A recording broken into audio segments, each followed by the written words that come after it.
ప్రియమైన సహోదరి సహోదరులారా, మీకో శుభవార్త.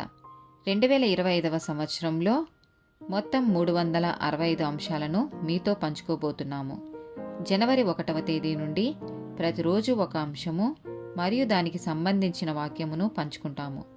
దయచేసి ఆ వాక్యములను వినండి, ధ్యానించండి మరియు ఆశీర్వదించబడండి.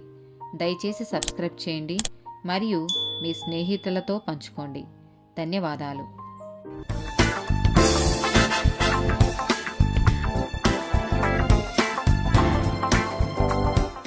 18th డే టాపిక్ వాదనలు, ఆర్గ్యుమెంట్స్.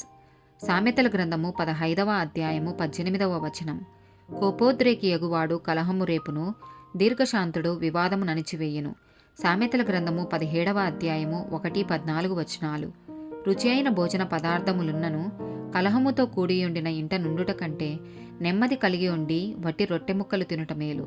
కలహారంభము నీటిగట్టున పుట్టు, ఊట వివాదము. అధికము కాకమునిపే దాని విడిచిపెట్టుము. దుష్టుల నిర్దోషులని తీర్పు తీర్చువాడు. సామెతల గ్రంథము 20వ అధ్యాయము 3వ వచనం. కలహమునకు దూరముగా నుండుట నరులకు ఘనత. మూర్ఖుడైన ప్రతి వాడును పోరునే కోరును. సామెతల గ్రంథము 22వ అధ్యాయము 10వ వచనం. తిరస్కార బుద్ధి గలవాని తోలివేసిన ఎడల కలహములు మానును, పోరు తీరి అపమానమును మానిపోవును. సామెతల గ్రంథము 26వ అధ్యాయము 17వ వచనం. తనకు పుట్టని జగడమును బట్టి రేగువాడు దాటిపోవుచున్న కుక్క చెవులు పట్టుకుని వానితో సమానుడు. యెషయా గ్రంథము 45వ అధ్యాయము 9వ వచనం.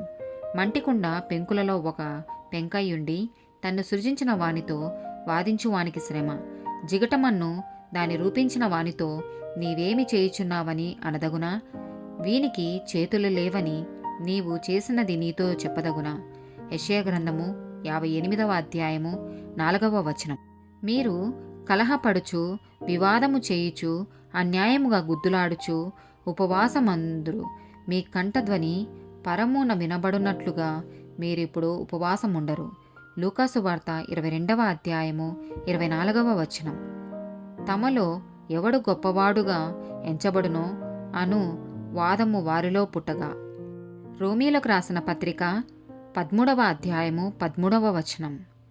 అల్లరితో కూడిన ఆటపాటలైనను మత్తైనను లేకయు, కామ విలాసములైనను పోకిరి చేష్టలైనను లేకయు, కలహమైనను మత్సరమైనను లేకయు, పగటియందు నడుచుకొనున్నట్టు మర్యాదగా నడుచుకుందము. 1 కొరింథీయులకు రాసిన పత్రిక 3వ అధ్యాయము 3వ వచనం. మీలో అసూయయు కలహమును ఉండగా మీరు శరీర సంబంధులై మనుష్య రీతిగా నడుచుకొనువారు కారా? ఆమేన్.